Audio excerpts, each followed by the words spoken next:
Achichi sa mga puppies niya pero mukhang takot namang magpaiwan ang puppy na ito.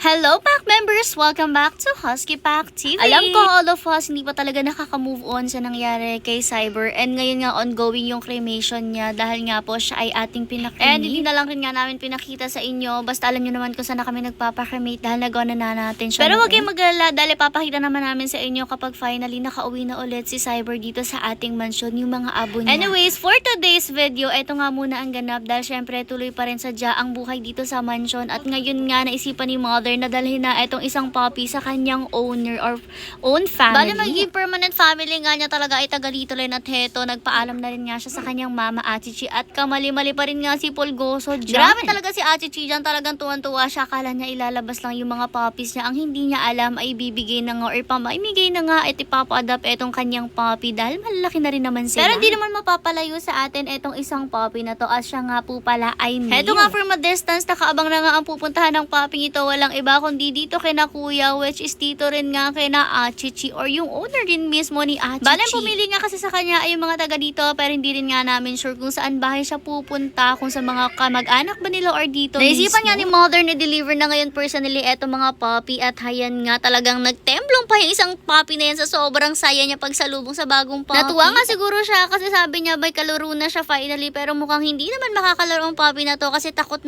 naman which is normal naman yan dahil nga first time niya talaga makita ang outside world at ngayon lang rin talaga siya nakalabas dahil palagi nga siyang nasa loob ng mansion. Kahit nga kasi tumatakbo-takbo na sila at naglalakad-lakad na hindi natin sila pinalalabas dahil medyo delikado nga kapag nasa labas lang sila baka mabangga pa sila ng mga dumadaan. Nagbabay na rin nga si mother dyan sa kanya para iwanan siya at hindi talaga siya umiibo dyan pero joke lang, hindi talaga siya iiwanan. Nung tumawag kasi si mother dito kay na kuya, wala daw pala si kuya at nandito lang ay yung mga anak tapos niya. Hindi nga nila alam kung dito ba yung punta ng puppy na to kaya naman itatanong daw muna nila kay kuya kaya naman syempre isasama pa rin natin itong puppy na to pabalik, hindi natin siya iiwanan. Tinry nga lang natin pero wala rin siyang kaibu-ibu dyan sa pwesto niya na yan o diba kawawa naman pero masasanay rin naman siya, takot pa lang talaga dahil nga first time. Anyways, iniuwi na rin nga natin siya at saka na lang natin ibabalik kapag nakausap na rin nga natin si kuya. Basta nga sa ngayon, ilan na sa kanilaan talagang may mga permanent family na at hinintay na nga lang nakuhanin syempre, sila. Sa umpisa lang sila mag-a-adjust pero soon enough ay magiging masaya na rin naman sila sa mga owners sila at mamahal rin naman talaga sa sila. Sa ngayon ay naka-extend pa nga ng ilang araw pa itong puppy na to dahil imbes nga na pumunta siya sa owner niya ay balik ulit siya dito sa atin. Sinalubong na rin nga ulit siya ng kanyang mama Achichi nung time din at pati na rin nga ng mga kapatid niya na ayan talagang niyakap pa siya sa pagbabalik niya.